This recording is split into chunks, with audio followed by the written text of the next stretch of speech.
Hello, everybody, and welcome to another episode of This is My Bourbon Podcast. I am your host, Perry. I am so happy that you guys have decided to join us once again for another very special episode. And this week, doing something a little bit different, something we haven't really done since Bourbon and Beyond. I was able to be a part of the Barrel Fest at the venues at the Grand Reserve here in Lexington, Kentucky. And I was able to, well, basically, so the event is really cool. They bring in different craft cocktail makers, different mixologists, different distilleries to talk about their product. They even brought some beer and some wine people, brought some gin and some vodka folks as well, rum. I mean, they're just all sorts of different people. So one of the cool things was the bourbon folks that were also there. So you're going to get to hear some interviews that I did with them. You're going to get to hear me talk to them about their craft, about the way that they feel about their product too, if they might be from a distillery, and all sorts of really cool stuff. So I just wanted to kind of stop in right before you got into the episode to let you know what it was that you were about to get into. So without any further ado, let's begin.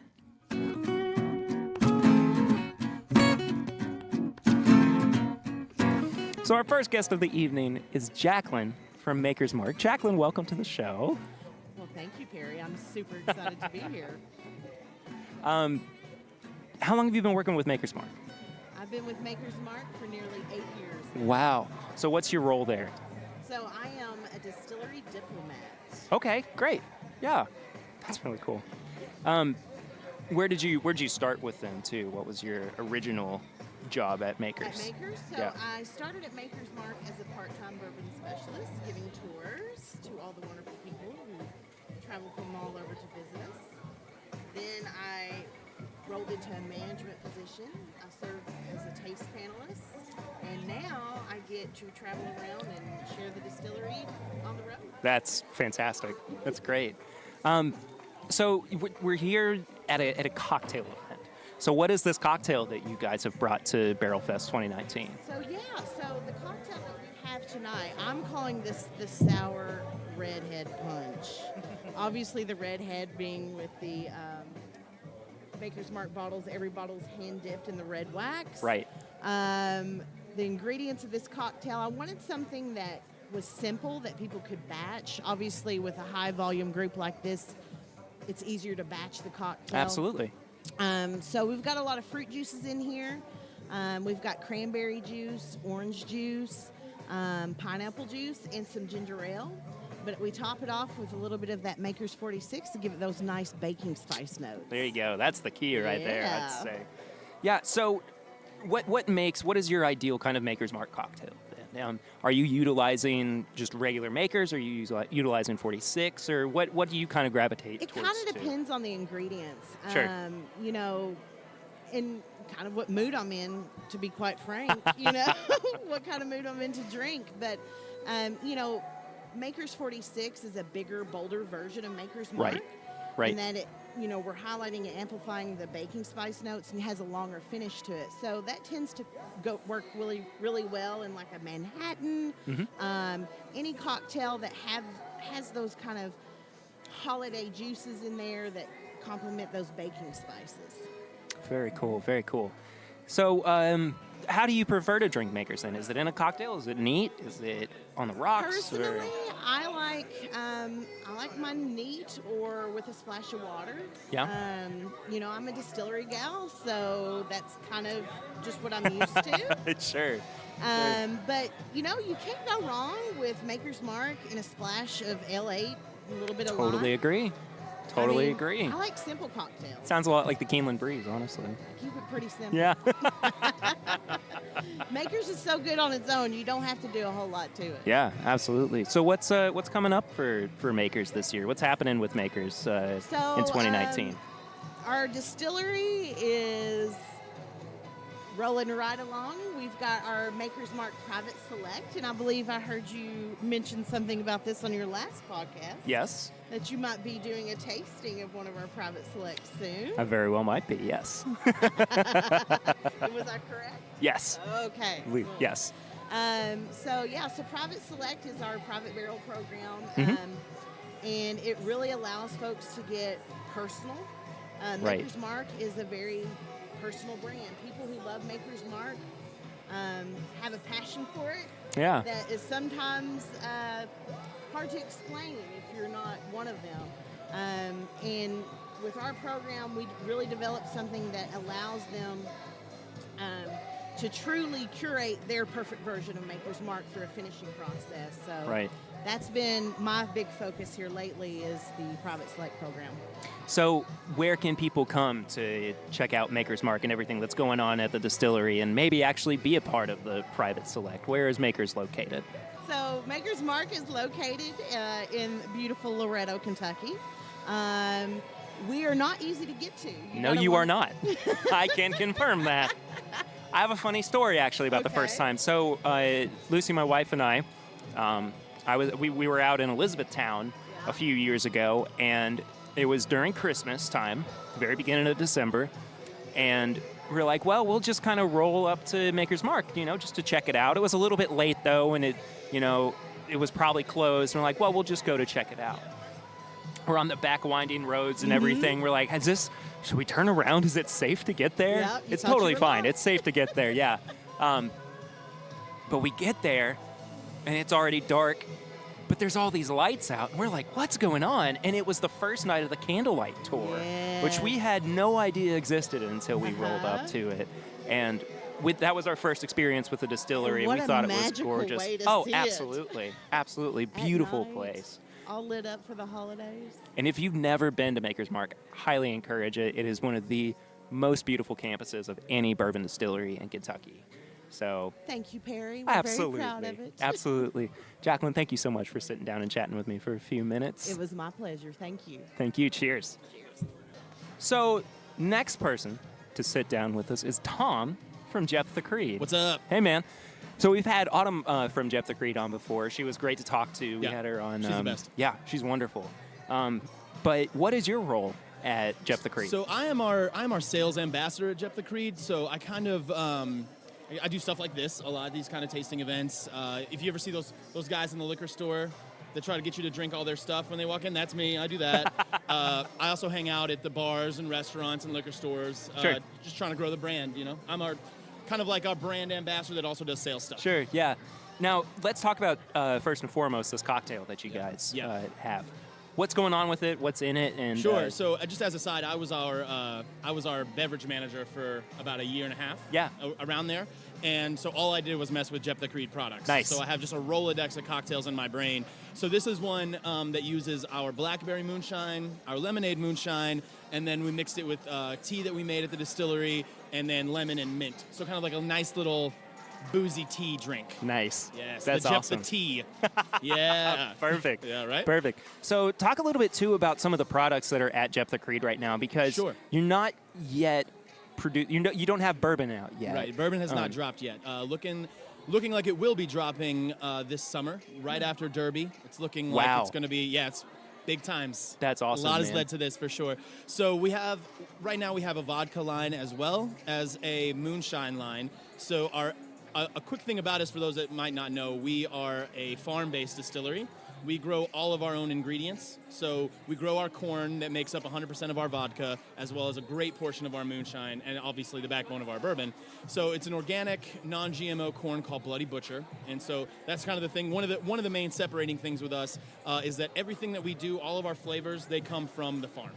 Right. So our honey vodka comes from our bees. The blackberries come from blackberries we grew. So we have a really interesting kind of canvas of flavors that we have right now. So the coffee vodka is incredible. The hot pepper is incredible. Wow. So much to look for, and you can find us pretty much anywhere fine spirits are sold. How often are you all experimenting with new expressions of sorry? Jeptha? How often are you all experimenting with new? All the time. Yeah. All the time. We have a pot still, we have a few column stills, so we're not just a one-trick pony by any means. Our vodka just won silver in the San Francisco Spirit Awards. So a metalled vodka, it's not as though once our bourbon line comes out that all of our other products are just going to vanish. Yeah. They're around to stay, and we have some. This is kind of low key, but we're going to have a paw. I don't know if I'm even allowed to talk about this. I might get I might get in trouble for this. But we have this is very secret. We're going to be having a brandy come out after our bourbon. Wow. And it's made from pawpaws. So if you're not familiar with pawpaw, they're kind of like Appalachian tropical fruit. Right. Huge mango-looking things. Yeah. And we sourced more, I think, than anyone in history ever has. Honestly, we had thousands of pounds of it,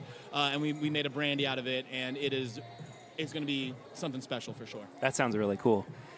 Well, we gotta shift gears just a little bit sure. here and talk about the fact that you also have a podcast. I do have a podcast. Yeah, talk about what the show is that you all do. So I run a podcast with my wife, and it's called We Drink and We Know Things. And I appreciate you letting me plug that right there. Oh, yeah, totally, dude. Oh, man. So we've been doing it just a little while, and we cover conspiracies, true crime, unsolved things. And as I said, I was a bartender, so I make us cocktails. But 9 times out of 10, we end up drinking box wine, and our editing process takes forever. It is, oh my gosh, it's a daunting task. But yeah, we're a weekly podcast. We're a comedy podcast. Awesome. And we just hang out. I do too many accents and drink too much alcohol. Yes. Yeah. Yes, please that's listen what I to us. want. Yeah, we're everywhere.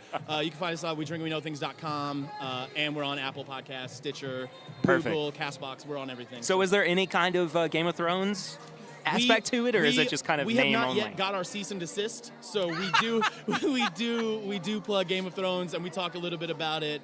We're both pretty on the nerdcore side of stuff, so we're gonna probably do a big episode when the finale approaches. So. What's the when's the show come back? April 14th? Middle of April? Yeah. Yeah. Middle of April. Yeah. Yeah. So I'm sure you guys are excited about that. Oh yeah, as well. I'm actually hosting a trivia in Georgetown at Galvin's with Jeptha Creed. Okay, wow. In April for their Game of Thrones trivia. It's gonna be nice. That's really cool. Hell yeah, man. Yeah. So where can people come and find you all? Where can they visit Jeptha Creed? We are located in Shelbyville, so come hang out with us at the Distillery. We do tours. We have a full restaurant, a full bar. Additionally, we are available all of the liquor barns, all of the Total Wines in Kentucky. We also have distribution in Tennessee, Indiana, and Rhode Island.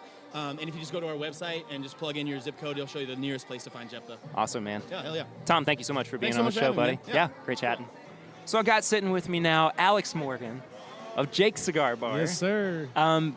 Alex is one of the cocktail makers, one of the mixologists. Mixologist. Actually, that is my title at Jake's now. Is it really? I've been officially promoted, yeah. That's awesome, man. I'm going to own it, man. I love it.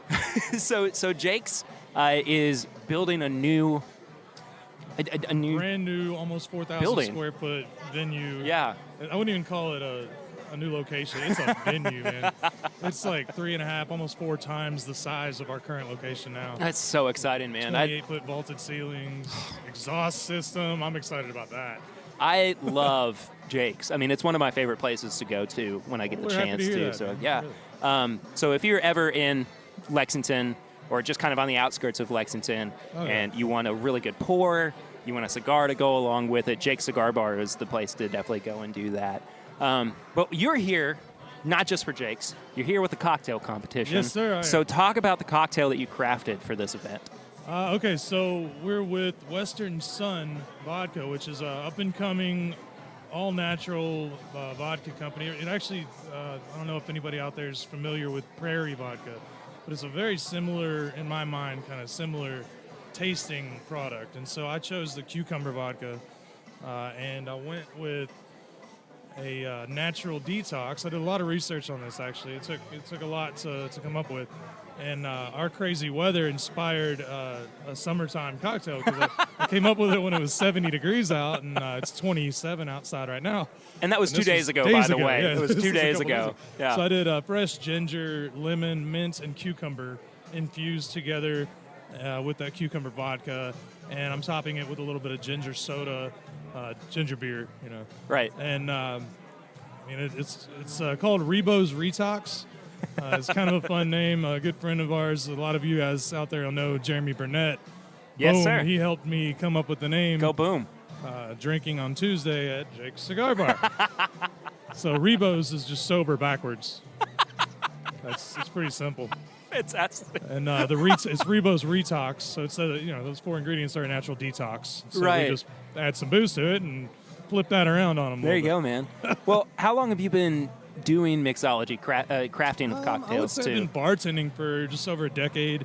Actually doing craft cocktails about 4 or 5 years, and that's continuously building. I mean, that is always changing. Sure. Always learning something new, and it's really fun to get out here. I'm actually placed right next to the bar manager over at Goodfellas, which if you're local here to Lexington, you know that the cocktail lounge at Goodfellas, Wise Guy, Killer. is top notch. It's killer. And so I like to get up here and compete with the best of the best. Last year, Mr. Mike Abbott, who I'm talking about there, he won. And I took a close second. And I think they placed us right next to each other this year just to poke the bear a little bit, you know. So we'll see how it ends up.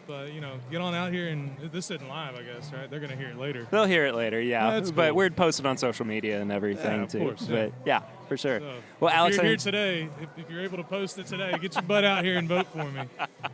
Really, there's a lot of great talent up here Yeah, today. for sure. We'll try and get Mike over here to talk to you for a moment, too. yeah, I appreciate that. Alex, I know you got to get back to your booth, too, though. Yeah, and he keeps I looking at me. see. I'm eyeballing. I keep watching over there. My fiance is watching it for me right now. So, yeah, I got to run. But, I appreciate you, man. good Thanks. to see you. Talk to Hopefully you I soon. can get on the show and talk some bourbon with you We will sometime. definitely be doing that Let's set soon, it up man. at Jake's. Awesome. Yeah, All let's right. do it. We'll see you. So I'm sitting down now with Haley from Wilderness Trail, one of my favorite new brands that came out this past year. I got to be honest with you. We reviewed Wilderness Trail on the show middle of last year. It was spectacular. We didn't really know what to expect from it, and we were all so pleasantly surprised by it that I've been preaching the gospel of Wilderness Trail to everybody that I can, saying y'all are one of the best new craft distillers out there. So that was my little spiel, my little sucking up before we got into it and everything. But Haley, welcome to the show. Hi. How are you doing? Hopefully you have Doing- many disciples that are following you now, that are followers of the Wilderness Trail. It's a good train to follow. Right? Yeah. Well, I mean, Wilderness Trail, you could be like the new Daniel Boone we go. of Okay. Wilderness and have many followers and just take them all down to the distillery instead of passing through Cumberland Gap. Okay, the Daniel Boone of Bourbon podcast. That'll be the next thing. That'll be on my business card Yeah. next. So Why not? So- You need a raccoon skin hat to top it off. And I'm I here think- for it. Yeah, I think that'd be the best. Then that'd be what you're known for. I like it. Just imagining going to events like this now, and they're like, "Oh, you're the bourbon podcaster who's the Daniel Boone of You're bourbon." the Daniel Boone guy. Yeah. Oh, okay, great. He's Yeah. crazy, but he knows what he's doing. He is legitimately insane. Isn't that how all the good ones are, though? I think that's a fair assumption. Yeah, I mean That's what I say about our master distillers. So And Well, they- look, I don't want to say anything bad about Pat Heist by any means because I love Pat. I think he's a fantastic dude. Oh, absolutely. Yeah. So let's talk a little bit, too, about Wilderness Trail. Let's talk about the distillery and everything. How long have you been there? So I've been there for nearly 2 years now. Got my start, very humble beginnings there, as Wilderness always is a big humble beginnings. But yeah, I got my start there as a tour guide, learning the ins and outs of the distillery.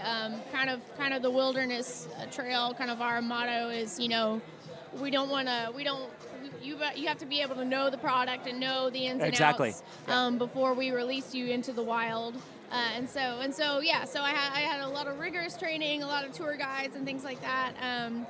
I was fortunate. I'm kind of one of those proof in the puddings of you never know where you're gonna be. Sure. I at one point was gonna be a dentist, so I have. I know, right? Mistakes are made. It's okay. From taking care of people's teeth to Yes. cramming bourbon down their throat. To marketing bourbon and branding it and doing it all the best we can. But that being said, Wilderness. If your listeners aren't familiar with Wilderness, I know you are, but Yeah. obviously we're all about the science with everything that we do. And that being said, with my background in biology, I'm able to at least kind of talk the talk and walk the walk Yeah. as far as Wilderness goes. So it was one of those where I thought I'd never use that degree again, and here I am, talking what you do about every day. molecular weight, and yeah, absolutely, yeah. So It's way outside of my wheelhouse. We're graphic designers, so that's... Well, what about some of the expressions that you all have released this past year? You had the single barrel. Yes. But you also are pouring something else. So we have a couple different fun things out there. So single barrel, of course, is our flagship. That's what you'll find if you're going to the stores and things like that. We did a very, very limited release of a small batch. Mm-hmm. So our small batch that we did, and this is most small batches are around a 12 barrel.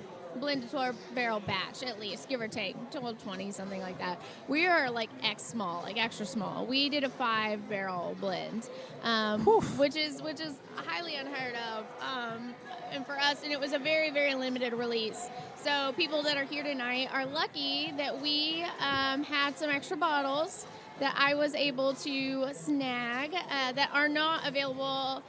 Not only are they not available retail, but they're not even available at our gift shop. Okay, so I'm going to be coming back for another pour of that here in a little bit. Yeah, you're going to make some laps coming back definitely. and see me. Exactly. So we have that, and then of course we have our rye whiskey out, which is it's a 56% rye, so it's a low rye by comparison. It's not. I think New Riff has 95. Like a 95% rye, and so it's a little bit more of a floral characteristic to it. It's a lot sweeter than most ryes. If you're a lot of rye people will enjoy it because it is a rye, but then it kind of bridges that gap for a lot of people that are not typical rye drinkers to say, it kind of allows them to kind of peek through that door and say, I might do a rye. I could go this way. Yeah, sure. Well, rye's kind of on an upswing Yeah. right now too, so. Yeah, it's on the upswing. It always teeters between rye and whiskey as far as a lot of that goes. Special treat that's coming out. Uh-oh, here we go. Podcast is, exclusive. Yes, it really is. So special treat. So 2019, if we were doing Chinese New Year's, last year was the year of the wheat. 2019 is the year of the rye for us. So 2019, we will have more rye whiskey available. But then also on April 27th, we will be releasing our rye bourbon. Oh my gosh. Yes. No kidding. Yes, we'll be releasing our rye bourbon. It'll be the same mash bill as our wheated bourbon, except substitute the wheat for the rye. And we are so pumped to be releasing it. And this is another one where it very, very, very limited. Yeah. At least for now, obviously just due to aging and things like that. Sure. Once we get into later 2019, 2020, it'll be more bountiful. April 27th. Yes. All right, I'll be there. Yes, come down to the distillery, get your hands on it, get your hands on a bottle. We're going to have like a nice little event with it and everything like that, food trucks, all the fun We'll make stuff sure to get it. Pat on the show Yes. at that point too, so he can actually talk about it. Talks about some more fun stuff, sure.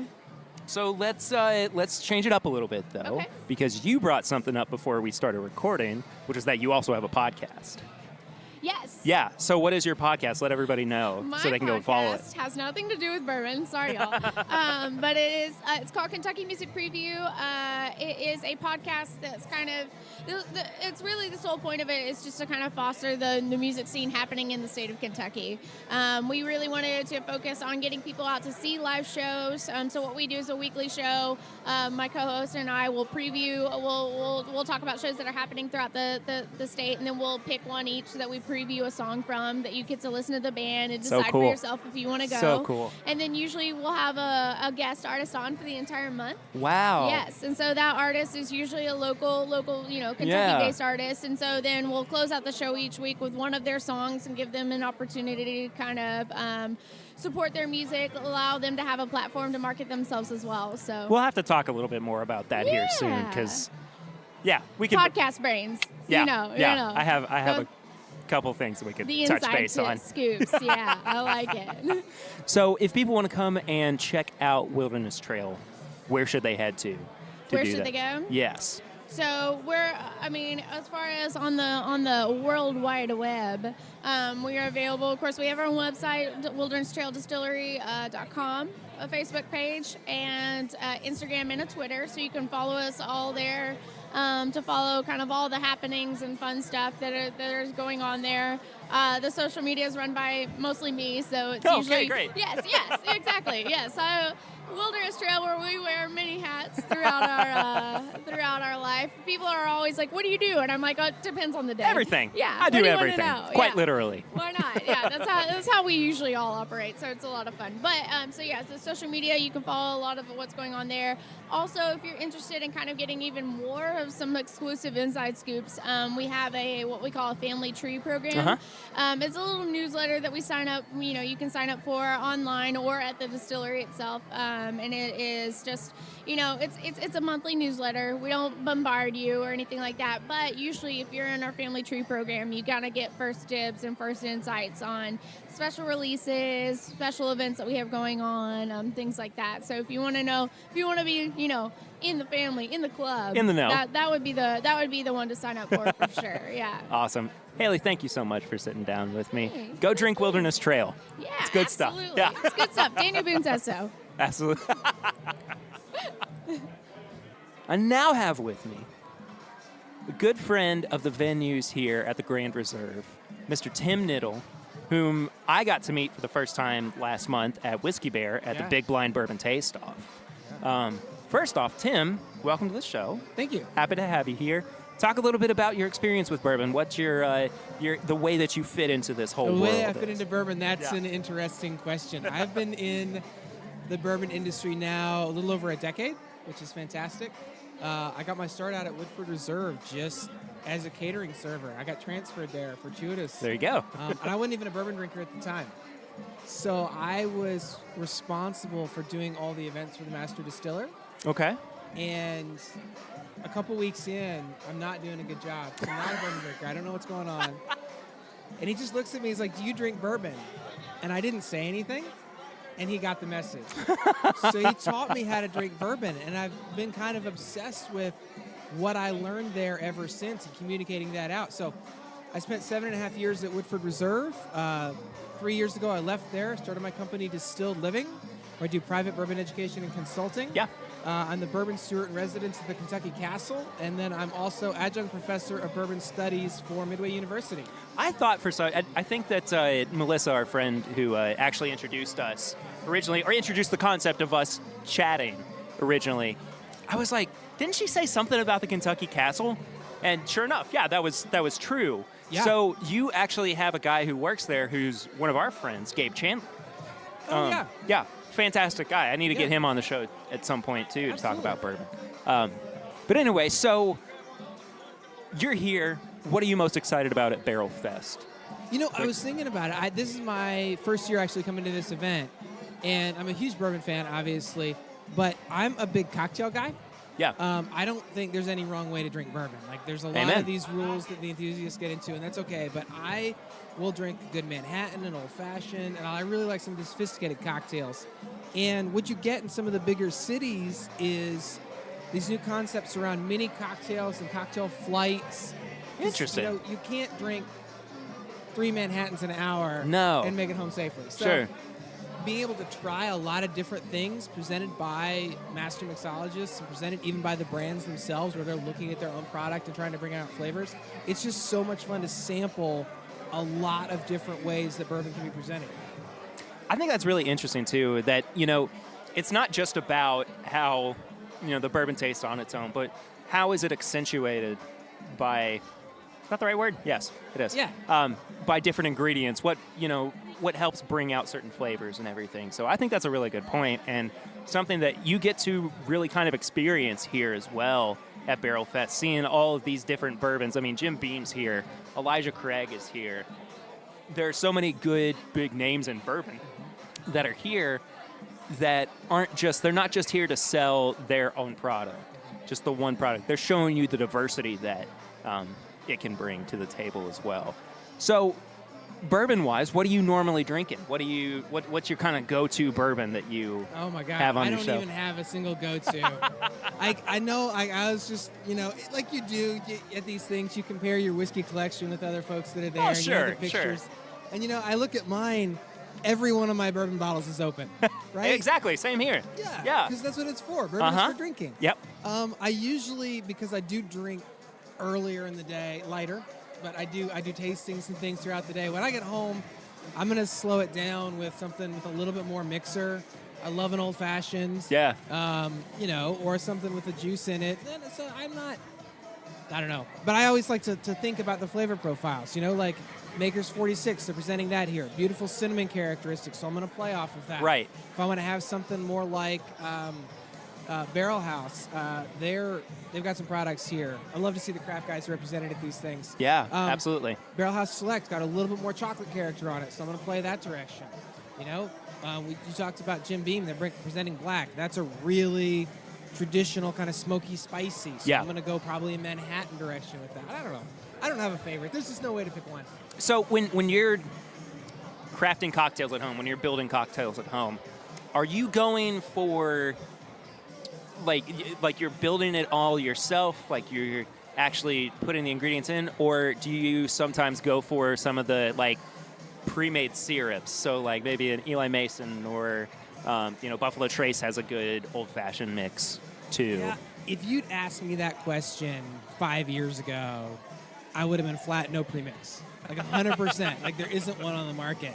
But nowadays we're starting to do some good premixes. Yeah. Steerings has a great line of products that are really high quality, no artificial ingredients. And that's the thing that I look for is if it's going to be good enough quality, nothing fake in it, I don't think there's anything wrong with using that. Yeah. Especially when I'm tired. I mean, sometimes I'll spend 3 minutes making an amazing Manhattan and stirring Sure. everything correctly and putting it in a chilled glass. And sometimes I won't. And There's nothing wrong with that. Nothing wrong with that. Yeah. So for me at home, yeah. When I go out, though, I want to see a bartender that's put in the time. Just like I want to see a chef Sure, yeah. that's put in the time. Absolutely. Put in the prep work and built me something really amazing. And we're seeing some of that here. Some of the cocktails that I've tried here have been really top-notch. Do you do a lot of, like, say you've got folks coming over, party or whatever, do you tend to kind of batch cocktails sometimes too? Oh, I Or? love batch cocktails. Yeah. The way they're presenting it here is really smart. It's a great way of doing it. Totally agree. Yeah. You just got to be careful with your dilution. Get it all chilled in advance. Separate the ice. Put it in bags if you need to, so that you keep it cold without dilution. Yeah. That's the big key. And then you can keep that strength and flavor profile for hours. I mean, you can batch anything. You can batch a mint julep, a whiskey sour. Yeah. Manhattans work great batch because the Oh, longer yeah. they sit, the better the flavor integrates. Barrel-aged Manhattan is... those are so good. we had one yesterday at Bardstown Bourbon Company. Yeah. Too. Their their barrel-aged Manhattan really is fantastic. That's I love awesome. everything. Let's talk too about maybe a significant moment for you in drinking cocktails. What was like the first cocktail that you had that really kind of made you go, oh, this is something different. This is something that I want to kind of gravitate towards too. Well, when I was at Woodford Reserve, like, they would host cocktail competitions. Like, they have the Manhattan competition just Right, opened yeah. up for this year. Yeah. And I wound up working my way up to being a judge to those competitions. And what I tasted blew my mind. It was better than anything that I'd had going out drinking. I mean, part of it is where we are in central Kentucky. Yeah. It's only recently that we've had the level of mixologists that you could get bringing people in from outside the state and outside central Kentucky. And I just thought, what don't I know? Sure. So then I started learning and started researching it. I got the Please Don't Tell app and started Okay, yeah. sitting at home. It's a great app. Sitting at home and practicing making Manhattans, practicing making Old Fashions, and my first Right. few were a disaster. And then once I learned the techniques, I was like, wow, this is something I have been missing. Right. Then I started trying to go out and order them. This is early days. And then my family was like, stop ordering Manhattans, you're going to send back. You got to wait for the restaurants to catch up. And they have now. So now I go out. And Good. That's typically what I get when I go out as a cocktail, because I want to see what somebody else has thought of bringing in terms of the flavor profile of the base spirit. Sure, what they can do with it and everything too. Yeah, I totally get that. Totally Yeah. get that. You mentioned the Woodford cocktail competition. Yeah. So you know my buddy Matt Leonard then. Matt Leonard? Oh, yeah. Yeah. He was on the show a few months ago. Talked about what it was like for him working in Knoxville and his transition to Nashville too. And he's a great guy. He's a fantastic cocktail maker as well. But anyway, yeah. Tim, I just want to say thank you so much for sitting down with me and chatting for a little bit. We need to do a full cocktail episode sometime. Oh, that'd be fantastic. Yeah. That's one of my favorite things to talk about, because when in order to really get into the deep flavor profiles of bourbon, you got to have a culinary element Yeah. to have as a reference. So I would love to do that. Yeah. Anytime. And So- thank you for having me on today. Absolutely. So just to wrap it up real quick, is there anywhere that people can come and see you, meet you, taste some of these cocktails that you're... So I don't have many cocktails out in the wild right now. I wish that I did, but I've turned over that at all the bars that I've worked with. But if you want to come take one of my classes, check out my website, distilled-living.com, or Distilled Living on all the socials. I've got Kentucky Bourbon School with the Kentucky Castle, and then I'm doing a education series for Kentucky Black Bourbon Guild, which is going to run through all of 2019. So look for all my classes and public events there. They're awesome over there. I love those guys at the Kentucky Black Bourbon Guild. They're great. But anyway, thank you again, Tim. Thank you. It's been great, man. So I'm very excited and honored to have Mike Abbott from Goodfellas here on the show, too, talking about the cocktail that he's made for Barrel Fest 2019. Mike, thank you so much for sitting down with me Thanks for a couple of having me, minutes. brother. So let's talk first about what the cocktail is that you produced for the Barrel Fest. So this event is centered around Valentine's Day. It is the season. So they want us to do like a cheeky rendition of a nice name. And we're playing around with vodka, of course, which as a bourbon drinker, my blood type's 90 proof. So vodka's not exactly the avenue I go after. I love that. It's kind of a clean slate, though, so basically I can do whatever I want. I chose peach. The name of the drink is Ain't She a Peach? ASAP. And me in general, going after cocktails, I'm very culinary based. Yeah. I call cocktail making cooking for the liver. That's awesome. So the main spirit is your meat, all your little adjuncts or sauces and side items, and then your spice rack or your bitters. So what was kind of your origin story with cocktail making then? So I did peach vodka. Taking thing in a peach salad goes with sherry vinaigrette. But instead of going for a sherry vinaigrette, I just went straight up Pedro Jimenez sherry, Wow. which is very rich and sweet. So I don't like sugar bombs. I don't like cosmopolitans Right. and whatnot. So to counter that sweetness, I wanted black walnuts on my salad, so I hit it with some black walnut bitters. Okay. So the cocktail itself is I got sweet and bitter into it. For the garnish, I actually wanted to add more booze to it, shocker. So I took Italian liqueur. It's called Nocino. Okay. Nocino is distilled green walnuts. So using an ISI whippet, I actually took green walnut liqueur, egg whites, and sugar, and it's like instant meringue. Foam that right on top, and then just for aromatics, I hit it with a little orange zest, and walnut and coffee go great, so I use some coffee grinds. And Oh it's my kinda gosh, fun. wow. It's kind of fun playing with cocktails. Like instead of just adding it to the drink, so much of your taste comes from smell. You know, your Yeah. olfactory senses, 75% of your taste is coming from smell. So you can literally make a drink taste like something without putting it in it. So just these little light dusting of coffee grounds, people are pairing walnut with coffee, and they have no idea there's none in the cocktail That's at all. amazing, They're man. just smelling it. That is so cool. So how did you kind of get into cocktail making then? What was the beginning of that for I you? grew up not Podunk, but poor Frankfurt. Didn't know anything outside of 2 fingers of Jim Beam and Mountain Dew and Budweiser. Got into college. Father told me it would be a great idea to get into a restaurant job. You can have a more flexible schedule and make mad loot. First job I got into is a friend of his that got me connected to this restaurant. It was way outside of my league. It was kind of fine dining. So I didn't know what hollandaise was. I didn't know what salmon croquette was, but my mom made the best salmon patties ever growing up. That's awesome. So I started getting addicted to actually food and flavors. Yeah. Then I was also watching all my coworkers leave after a shift with $275 in their pocket, and I only had like $85. It's because they were selling wine. I Right. knew nothing about wine, so they're like, you need to taste this, this, and this.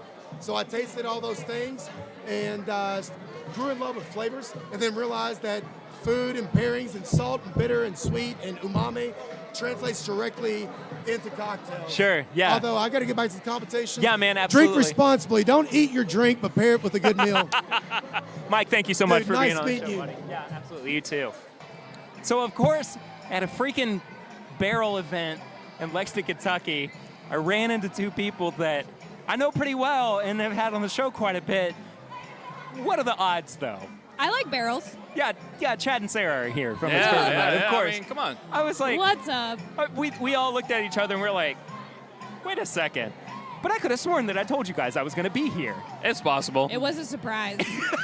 Unless you told me during the Bourbon Bowl Sunday then it's not a surprise. But to sober Sarah, it's a surprise. Yeah.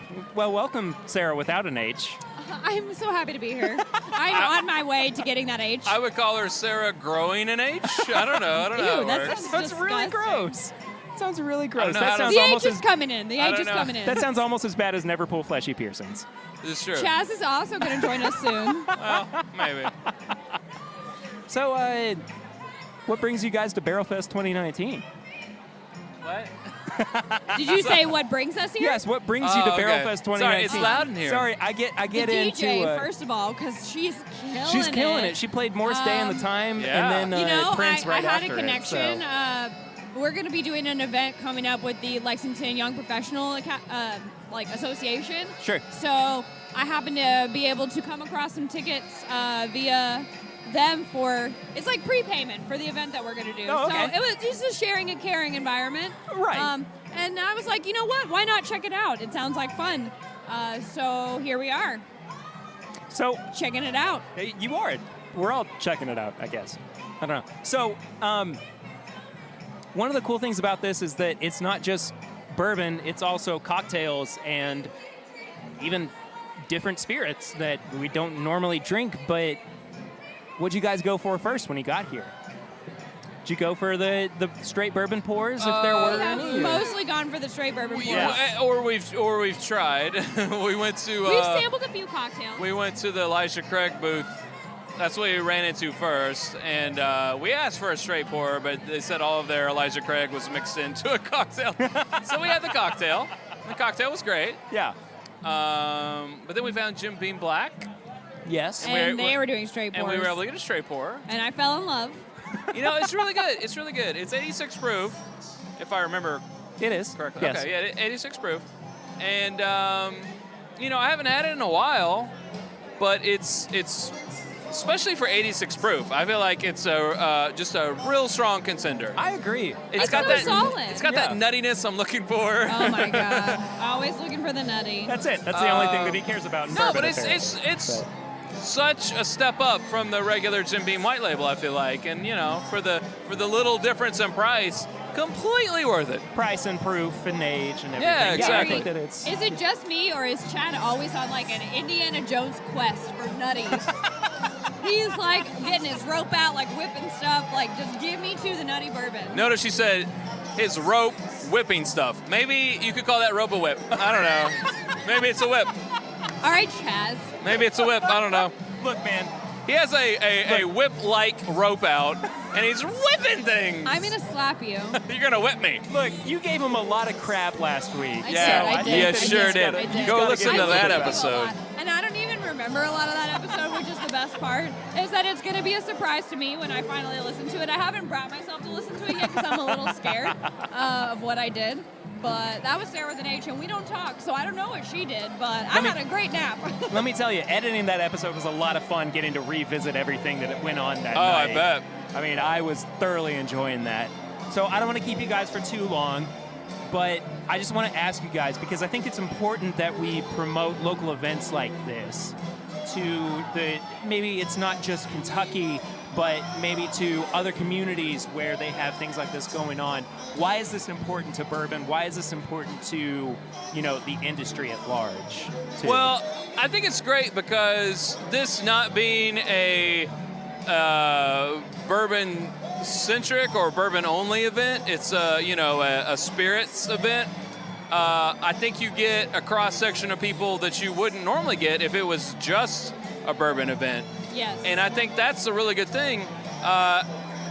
And one thing that I hope is that people don't go just for the cocktails, Right. that they maybe do go for a neat pour or, a pour that they they can then find go it. add a little bit of water to or something. Right. And I really hope that this will bring people who might be, more of a vodka fan or more of just a cocktail fan or beer or whatever.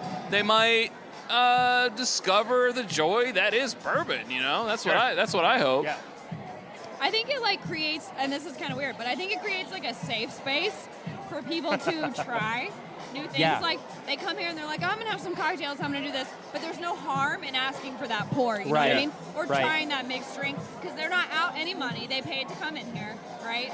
and they're just like, it's sort of an exploratory moment, right, where they can try it without the risk of buying a bottle, Right. you know?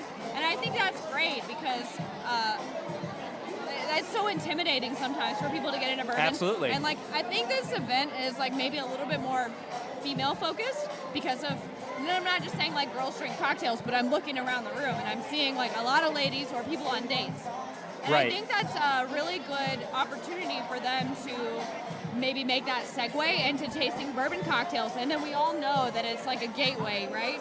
You do a totally, cocktail, for sure. Totally. then you're like, oh, I'll just mix it with some Sprite. And then I'll just have it with some water on some ice, and then just the ice. And now I'm drinking it straight. Exactly. And so it's just like you're breadcrumbing them, right, to their bourbon journey. Yeah. Yeah, breadcrumbing. That's I like a good that. way. Ooh. Yeah. Ooh, piece of bread. You got to piece of bourbon. breadcrumb Ooh, 'em. piece of candy. Yeah. One at a time, baby steps. All Yeah. right. Well, I'll let you guys go. I just For thought sure. that I would have you all sit down for a little bit, but good to see It's you guys. always a pleasure Glad to see to you, be here Barry. as always. Yes. Yeah. All Yeah, right. absolutely. All right, you crazy kids, Just get a out. delight. Alrighty. Bye. So our next guest of the night is Maggie from Bluegrass Distillers. Maggie, welcome to the show. You can't hear. I can't hear. I was just saying, welcome to the show. I'm happy that you're here. Thanks for having me. Of course, we're right by a speaker, so what is background noise to you all hearing music is like full on for us. We are really struggling to have a conversation together, but that's what makes podcasting fun is challenges, I guess. I don't know. That's never been said by anybody before. So, Maggie, welcome to the show, of course. Happy that you're here. Talk a little bit about your experience with Bluegrass Distillers. When did you start there? How long you've been working there? What is it that you do on a day-to-day basis? Okay. So I started at Bluegrass Distillers April 2017. I actually started out interning there. So I graduated from college May 2018. Okay. So I was kind of just working through the summer, doing marketing and events. So before I was there was nothing like that happening. We had bright orange t-shirts and camo hats, and it was just kind of a mess. So me and another girl came in and got new t-shirts, set up some shelving, kind of put a girly touch on this. Right. There's two guys that own the distillery, so we were like the first girls that worked there. And then since I've graduated, I've just taken on a lot of roles. We have a lot of interns, all the marketing, newsletters, help out with the labels, pretty much anything on the business side. Right. Some way I'm a part of it. Sure, So sure. it's just me and the master distiller there throughout the week, and then the two owners who have other careers. So they're in and out. Okay. So I'll work with them, but other than that, it's me. So I just realized something. Uh-huh. Something just hit me. I've actually met you before. Oh, really? I met you at the distillery. Oh, really? I work for a tour company too. I work for Bottled and Bond Tours. Oh, okay. I brought somebody in to do a tour there. Okay. And I think you were actually our tour guide that day too. So Probably, it just, yes. sorry, it was a weird aside, but like I just Yes. realized that I've Probably. actually met you before. There's not that many people that work there, so yeah, a lot of times people come up, they're like, oh, I've been there, and I'm like, oh, like, who was there? And they're like, I don't remember. I'm like, it was probably me, and I see so many people, too, Right. that I'm like, I Right. don't know how I know you, but yes, I also give tours on top of that. Yes. Yeah, so exactly. Forgot that. So you wear so many different hats, Uh-huh. but what is the thing that you enjoy the most about working at Bluegrass? I don't know. I enjoy all of it, so part of me doesn't love giving tours. I mean, I like tours because I get to meet people from all over the country, so Right. it's really fun to be kind of front house, but I really enjoy doing events. That's a lot of fun. Like, this is a lot of fun right now, being Yeah. here and doing this, so that's kind of my favorite thing right now that I like Sure. doing, but Yeah. I just like meeting a lot of people and talking about the brand, because a lot of people haven't heard about us, so it's Right. cool to get people in. And so being so small, when people come in, it seems like I don't want to say enjoy it more, but you kind of get that more like up close and personal feel at Sure. the distillery versus some other distilleries, which Right. is kind of cool. Yeah. Talk to about let's talk a little bit about the products that Bluegrass has out. You have 3 different expressions or 4 different expressions at the distillery, or from the distillery rather. So currently we have our wheated bourbon. We do 75% corn for all of our mashes. So our wheated's 15% wheat, and then our rye is 15% rye, and then 10% malted barley. So those two are our Wow. flagships. It's a pretty high barley content there too, 10%. actually. Yeah. Yeah, so all that's grown in central Kentucky. So the corn, the rye, and the wheat, all Yeah. in central Kentucky. Those are our two flagships. We have our blue corn bourbon, which is something unique to us that Yeah. we're going to release Yeah. on March 30th of this year. It'll be 2 years. That will eventually become part of our flagships. Right now, we just don't have it for, we may have it for a month Sure. before we run out. Sure. So eventually that'll become part of our flagships. And then we'll do some seasonal stuff. So like a cinnamon whiskey, we did that back for the holidays. It's actually called Santa's Helper. So we'll do some stuff like that. But bourbon-wise, we have the wheat and the rye right now that are flagships. So let's talk about Santa's Helper then. Uh-huh. People hear cinnamon whiskey, and of course they immediately think of the F word, Fireball. Yeah. Right? So Right over there. Yeah, they're over there. It's fine. Yeah. We're happy that they're here as well. It's all about Uh-huh. the experience. But what is it that separates Bluegrass Distiller's cinnamon whiskey Okay. from what people were shooting in college, or what they cut their teeth on whiskey wise? Yeah. I get this question a lot. Like at the distillery, a lot of people are a little hesitant to try the cinnamon whiskey because they're going to associate it with Fireball. I don't know how Fireball's made. I don't know what their mash bill is. But what we did is we took our rye bourbon, so it was a bourbon. We proofed it down to about 72 proof and then added the cinnamon flavoring that Okay. we worked with a company to develop. So it started out as a bourbon, so you're going to get the bourbon flavor with just kind of that cinnamon snickerdoodle finish to it. So it is sweet, but you're not getting the syrupy high sugar. Right. The overly sweet part of it. Nothing wrong with Fireball. I mean, you can put that and make a really good shot and stuff like that out of it. But Yeah. I don't know about putting some ice in it and sip it on it. So, So That's just it's a sipping whiskey. It's not a. it can be whatever, but it doesn't need a lot. So like, I put it maybe with some like apple cider, but you don't. I you bet don't that's need a really lot. good yeah, too. But just like a splash is kind of, I don't know, just kind of that tartness to kind of Yeah. not make it as sweet. Eggnog, anything, but you don't need a lot of anything to add to it. I know some people that drink it just with some ice. I'm not a sweet person though, so I probably would cut it with something. So you guys are a really small distillery. I mean, very small. Not that I was feeling claustrophobic or anything while I was in there, but it's a very quick turnaround in terms of when you walk through the door, you see the process behind it and everything. You see the aging of it, and then it's like, all right, tasting time. Yeah. How do you guys survive in a market that is kind of based more in larger scale batches, larger scale products, and everything? Yeah, good question. So I think a lot of people that we get are different than the people that are doing just the bourbon trail. Right. We get people that are looking for the craft. They can get a bottle of, just say like Maker's Mark's, it's over there, wherever they live. So they like to come in town and they like the craft experience. It's the same people that like craft beer. It's kind of that sort of market.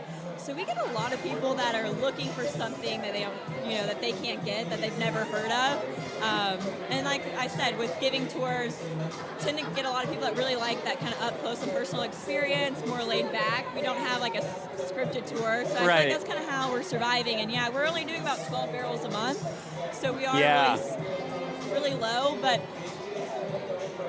we're doing well, and good. When it gets busy, it gets busy, and we've pushed back tours to do them on the hour because we were doing them on the half hour, and it was just too much. It was really like you said, it's probably when you came in, you busted out, and then it was on to the next one. So we want to really make a great experience, get the repeat business, get people going back to their home states, trying to get more of our products. Well, one of the coolest things that you all do too is that, so many distilleries, you can buy a bottle of their bourbon when you go to their gift shop.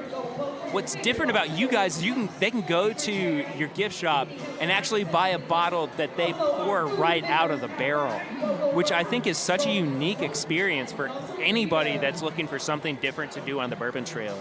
I mean, you can hear the same spiel 100 times about it has to be 51% corn and aged in new charred oak barrels and all of this, but to find somebody who's doing something even as small as, yeah, I drained this from the barrel to put it in a bottle, I think that is one of the coolest and most unique things to hear about happening in the bourbon industry. So that was just kind of my doting on you all in terms of like you're doing something really cool in that people aspect. Are actually like asking us like how we do that, because people are going to other distilleries and kind of raving about that. So it's kind of something that we're doing right now, but I mean, you can't trademark that, or I mean, that's people are going to start doing that. It's such a great idea. If you can handle it, you know, if your crowd size isn't massive and you can do that, right. People love it. I feel like sometimes I sell a bottle just because people want to spend the 3 minutes it takes to pour it. So yeah, that actually started. I believe my boss was in the back, kind of letting someone sample some bourbon that wasn't quite out yet, and so they were fishing it out just using a thief, and someone was like, I would pay more money to fill this myself. Like, this is so cool watching you pull it out of the barrel. Right. So that's how the idea started, and then I think my boss's brain just started like, you know, ticking. He was like, okay, we're gonna do this. So we started selling it straight from the barrel, and like I said, he's had some people ask him, you know, so how do you do that? Like, how, you know, how do you tax it? Kind of all that stuff that goes into it. So I think right now we're the only ones doing it, but start looking for other people to do it. But just know that I'm sure you it'll saw happen. us doing it first. I'm sure it'll happen. Well, Maggie, thank you so much for sitting down with me for a little bit. If people want to come and check out what's happening at the Bluegrass Distillery, where can they do that? Come check out the distillery. Yeah, or just follow up with you in general, too. Yeah, so you can check out our website. So on our website, you know, you can book the tours on there. Also, we're not distributed all over the place, just in a handful of states, but as we get more and more distributors on the website, you can figure out what stores we're in, so you can find us that way. Shoot us an email at info@bluegrassdistillers.com if you have any questions, want to bring a larger group in, or we can't ship, so that's something we can't do, but, you know, if any other questions you have, you can shoot me an email at info@bluegrassdistillers. I can answer anything, but yeah, on our website, you can book the tours and also figure out what retail stores we're located in as well. Awesome. Maggie, thank you again so much. It's been really great. Thank you so much for having me. Absolutely. First podcast. Really? Cool. Yeah. Wow. Well, we'll have to have Bluegrass on just in a full episode then to really talk about the nuts and bolts of everything. So cool, we'll make sure you sit down again when we do that. So awesome. Cool. Thank you so much. Absolutely. Thank you, Maggie. So Andrew from Barrel House Distillery is sitting down with me now. And Andrew, welcome to the show. Thank you. Yeah, man. You said this is your first time being on a podcast. Yeah, first time. Yeah, that's awesome. When I was getting everything kind of set up for this episode, Little Peek Behind the Curtains, y'all invited me to come down to the distillery proper and do an episode there. So that's definitely going to happen in the future. Sweet. Yeah. But I'd love to talk to you about what you guys did for Barrel Fest this year. Yeah, cool. But we'll back up a little bit. What has been your experience with Barrel House? With Barrel House? Yeah. When did you start there? So I've started a couple months ago. I'm relatively new. Wow. Okay. Yeah, I'm relatively new. I'm a full-time preschool teacher, getting into the barrel, the industry. Okay, man. Awesome. Yeah, I know. Getting into the spirits industry. So I've been what I do there is I kind of come out and do these events like this. Has anybody ever told you that you look like George Harrison? Like who? George Harrison. Yes, a couple times. I've actually gotten a couple Dave Grohls today. Okay, I can see that too. I don't know why. I just heard, I saw you and I was like, oh, George Harrison's here. Cool, I love that. Yeah, or maybe a little bit of Frank Zappa too. Oh, sweet. Yeah, all good names. Okay, all right, good deal. Anyway, sorry, weird aside that I just had there. What are some of the products that Barrel House offers? Because I feel like you guys aren't one of the.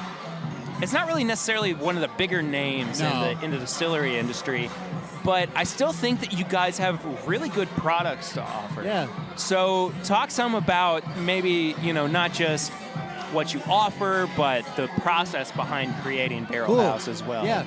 So we've been distilling since 2008. We started with our Pure Blue vodka, and we've kind of just expanded from there. So right now, the products that we're offering are our Pure Blue vodka. We also make a clear moonshine, and an aged bourbon barrel aged moonshine. Right. We make a clear rum as well as a bourbon barrel aged oak rum.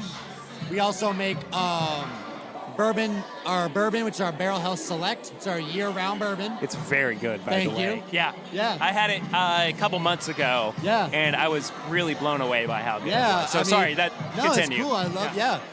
So that's our year-round bourbon. Our kind of main staple is our Rock Castle bourbon. Comes out 2 times a year in the spring and the fall. Yeah.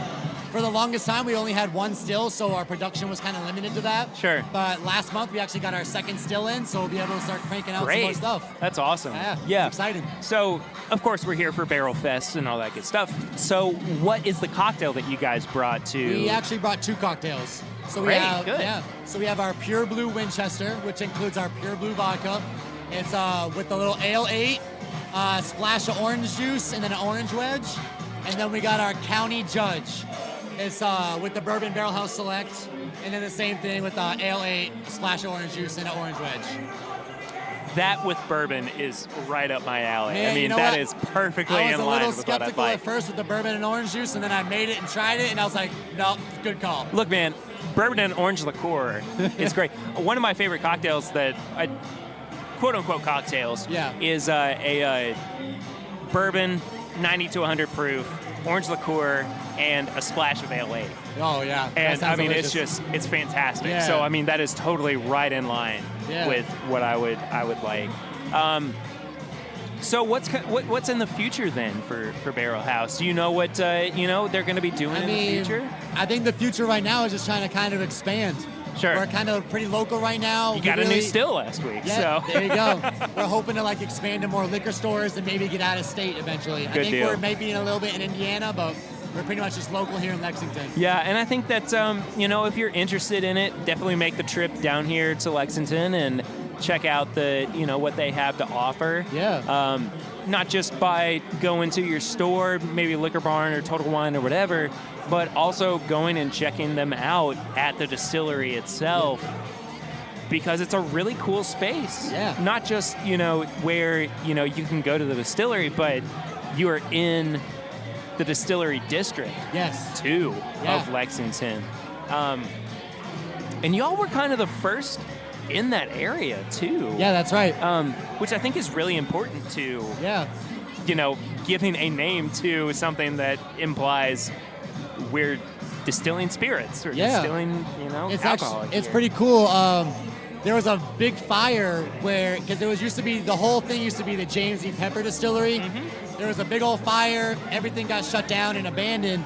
In 2008, we came in and we brought it back. We bought that building and we kind of brought everything back. So one of the cool things too is that not only are you able to go to Barrel House, the distillery proper, but then you can also kind of have this all-day experience there too.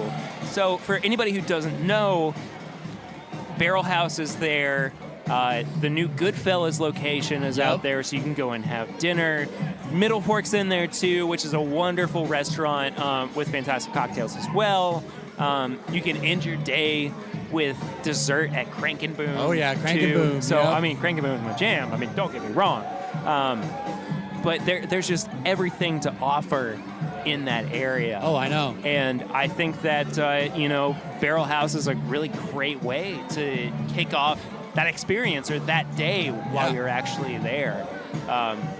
So highly encourage people to go and check that out when they come to Lexington and have a couple good pours and check out what everything's about over at Barrel House too. Yeah. And I guess ask for Andrew too. I'm there, and then there's also another Andrew there as well. Oh, okay. So you can't go wrong if asking for Andrew. So ask for the Andrew who looks like George Harrison, and Yes. you'll be in good company.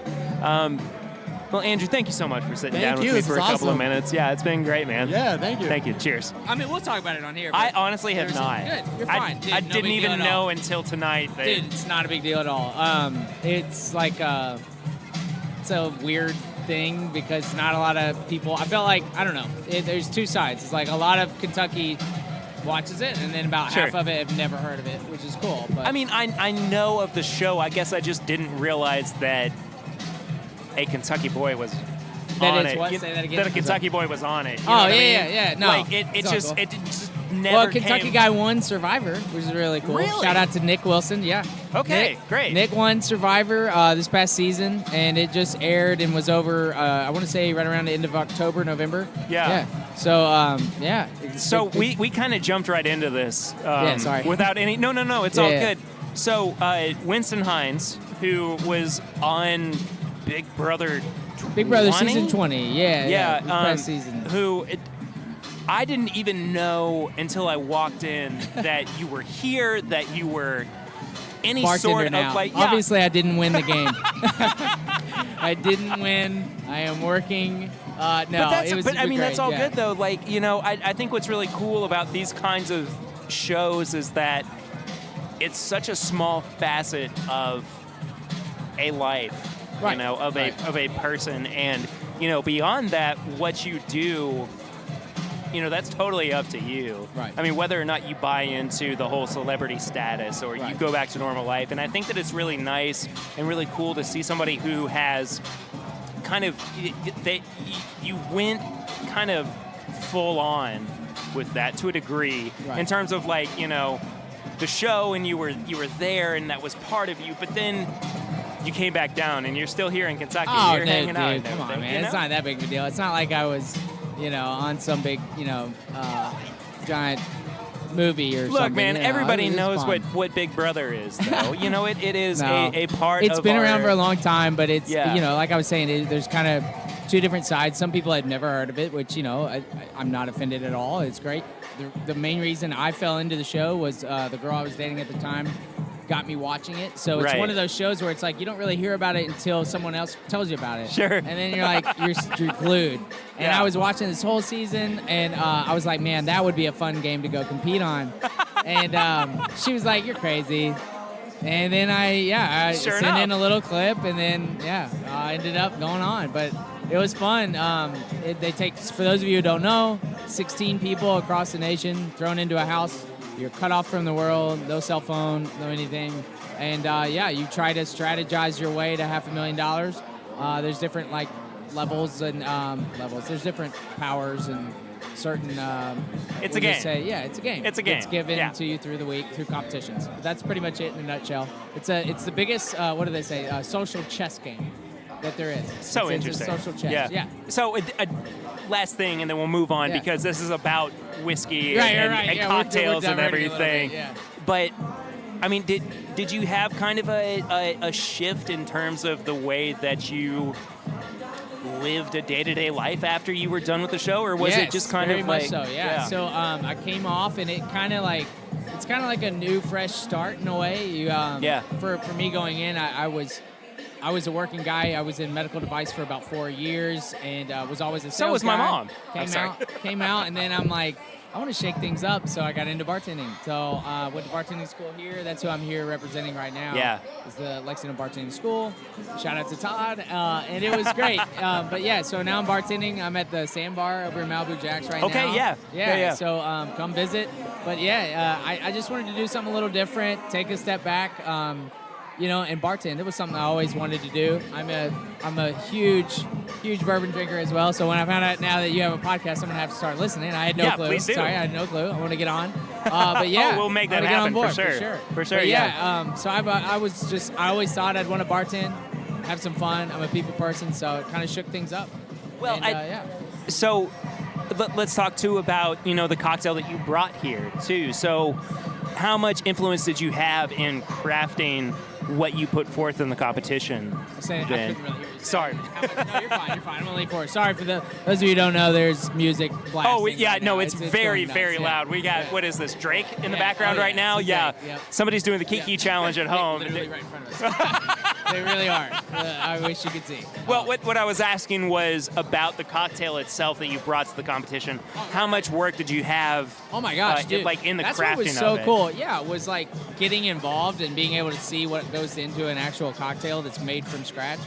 Like this morning, me and Steve showed up and we were squeezing these lemons for like an hour and a half. Yeah. We're like, to make one little batch of makeshift lemonade, it took an hour. And we were like, oh my gosh. So the amount of respect I have now for like a handcrafted cocktail is like blown through the roof. Sure. because you see what goes on behind.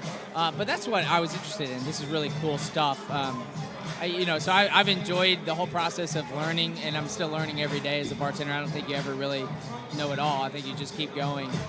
There's so much you can do. Well, I think that's what's so cool about not just being a mixologist, but also about a bourbon drinker, a bourbon enthusiast, rather, is that there is never just one facet of it that you can kind of adhere to and then you're done. Right. It's always about learning. It's Right, always about right, what's the next right, step in it. right. So knowing that you are that in tune with it, I think is really exciting to see where you could grow Right.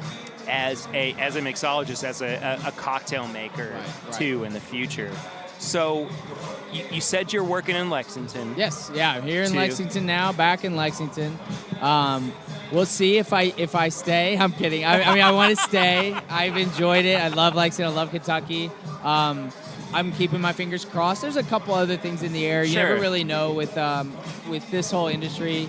It's very fickle. So what you're saying is that I need to get you back on the show within the next month, just because there might be something no, else. I would out hate there. to. I would hate to jinx myself. You never know. No, there's like one little thing that me and a buddy have been working on from the show. We're excited about. It's a little opportunity, but honestly, I don't even know what it is yet. So it's hard to talk about because, like I said, this industry's so fickle. You never know if it's really going to take off. So it's exciting, but yeah, it's Big Brother's opened up other opportunities that I never thought possible. So it was fun. Obviously, I didn't last as long as I wanted. Didn't win the money. But, Obviously, hey, I have it no was idea great. what you're talking It was about. great. Yeah, So. it was so fun to come back, and everybody welcomed me with open arms to Kentucky. Love the Kentucky fans. So it's been great. It's been fun. So Fun what's ride. what might be your signature cocktail that people can Oh come man, to my your bar and signature ask cocktail for? right now. Well, shoot, today's Spring Fling. I feel like I got that down. Well, sure, yeah. Yes, so strawberry basil lemonade for those of you listening, and no, it was great. I don't know if I'd have one yet. I'm still figuring it out. You know, I don't know if I have one that I've got to toy enough with yet to say, oh, this is my drink. Do you go But, home and make cocktails? I'm about to. I'm about to start. I mean, I have. I think everybody's like, oh, yeah, I bought bitters before, and oh, I've done this and that. I've made my old fashioned this way. Yeah, but it's like, have you really? Like, no. So going to school really opened my eyes as far as like even the muddling process and every little thing that goes into an actual cocktail. So sure, it's like easy to say, oh, I've made my own drinks at home. But then again, it's like, do you really? Like, do you know what you're doing? Right. So, so hopefully I learn. Hopefully I learn more. Keep learning. Well, you talked too about how you're a bourbon enthusiast. So what's kind of your go-to pour? Oh, go-to bourbon? Is that what you're saying? Sorry. Yeah. Go-to No, it's bourbon? okay. Oh, no, you're fine. You're fine. Go-to bourbon? Right now, man, I've always been a maker's guy, but I love Woodford. I've finally gravitated towards trying other bourbons. You know, I love some Blantons, Michter's, Pappy if I could ever get my hands on it. I only had it one time. Yeah. Good luck. I think I had the 20-year. But yeah, so I mean, I'm venturing out, but my palate's not there enough to really say like, oh, I can, you know what I mean, appreciate the differences yet. I'm getting there. Right. But yeah. I think that bourbon drinkers have a very distinct mouth and palate, right? You know what I mean? They do, because my buddy's developing it, and I'm not. Well, I'm kind of jealous, but he can like, you know, he's picking up the little sense of here, and this has a more charred taste, and this, and I'm like, I don't know, man, it's bourbon. Like, pour it up, man. I'm gonna drink it. Like, but he's very getting into that realm, and I want to be there, but I don't know. Maybe I'm not, not educated enough. All right, so we'll get there. So here's what I'm gonna do. Here, when you come back on the show, Yeah. I'll have you over. I'll have a blind flight for you. There we go. Hey, we'll do some tasting. So Yeah. you don't know what's going to be there. Yeah, there we go. And we can talk about it, and you can, that way you know really what your palate There we go. is. As long as kind none in. of them are like Beams 8-star, then I'm good. Oh, no. It's all going to be bourbon. It's all. I mean, it's going to There be. we go. It's not going to be blended man. whiskey or I'm kidding. anything. But Winston, thank you so much for hanging out with me for just a few Say it minutes. again, It's I been. couldn't hear you, I was just saying thank you for hanging out for a few well, minutes. here, you but can yeah. say that again. Thank you for hanging out. Dude, seriously, No. this was great. It was Absolutely, awesome to meet buddy. you tonight, man. Yeah. Thanks so much. And yeah, I would love to come back on again. We'll Just let have me you know, on man. soon for a full episode. Absolutely. For sure. Awesome, man. Well, have a good night. You too, I got buddy. your card. I appreciate it. Thank you, man. So I couldn't end this show, couldn't end this episode without talking with Kelly who is the manager. What are you? What is your official title here? Official title. I am the owner and founder. There we go. Okay, great.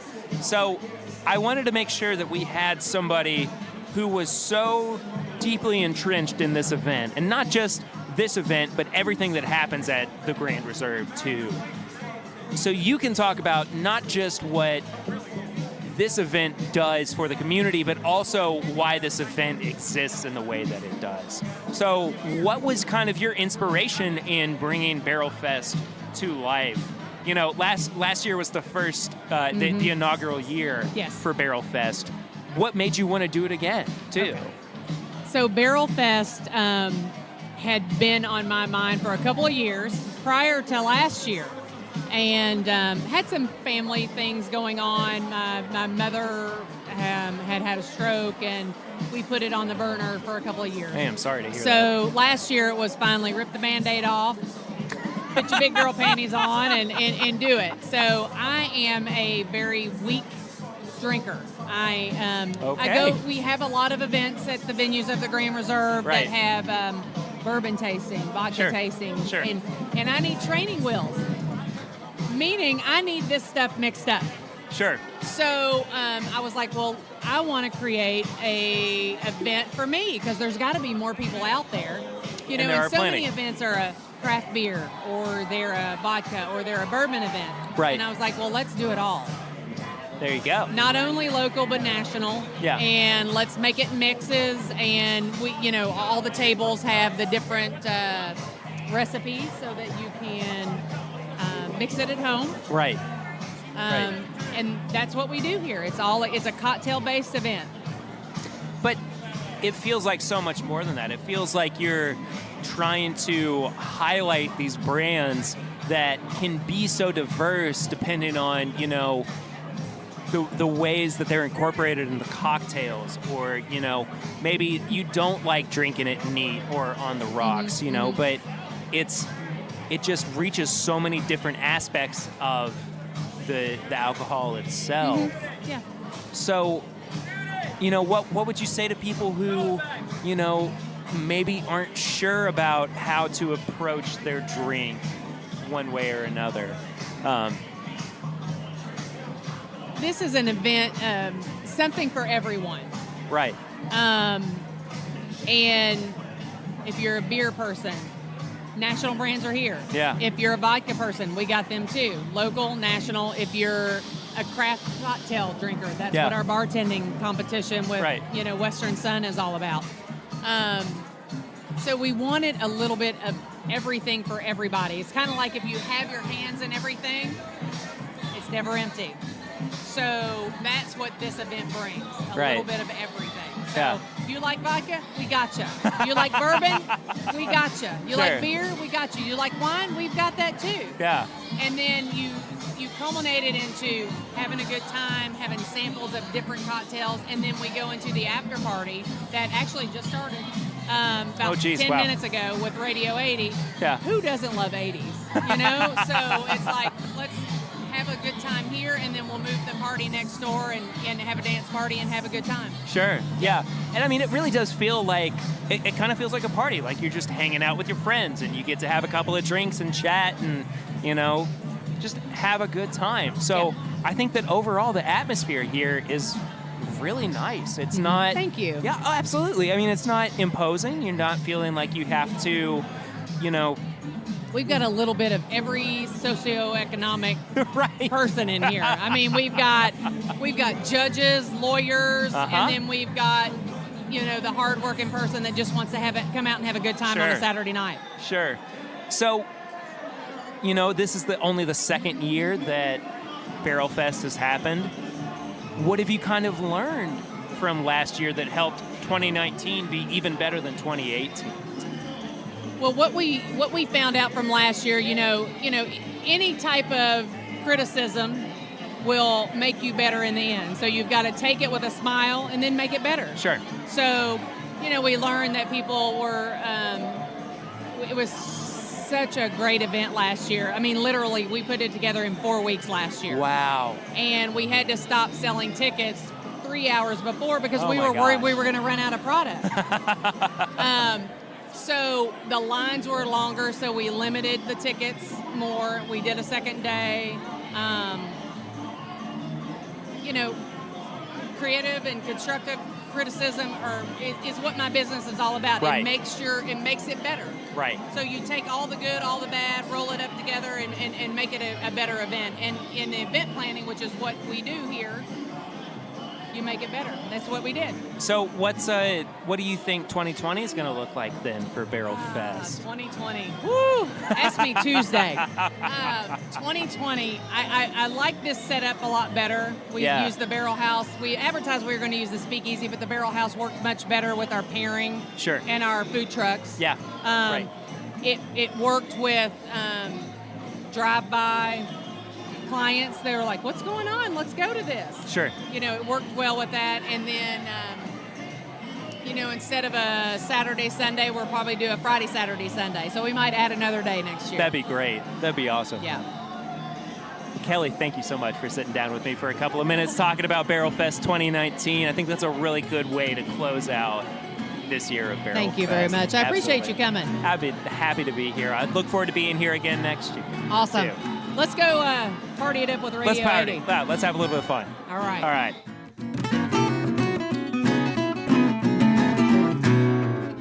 I, of course, have to say a huge thank you to Kelly and Melissa and everybody over at the venues at the Grand Reserve for allowing me to not only be a part of this huge event, it was so much fun, but also to be able to interview all these folks. It was just such a treat to be able to sit down with all of them, get to know a little bit more about them, about their product, and about all the cool things that they're doing in the world of not just bourbon, but cocktails. So again, thank you to everybody who was willing to sit down with me and have a little bit of a chat.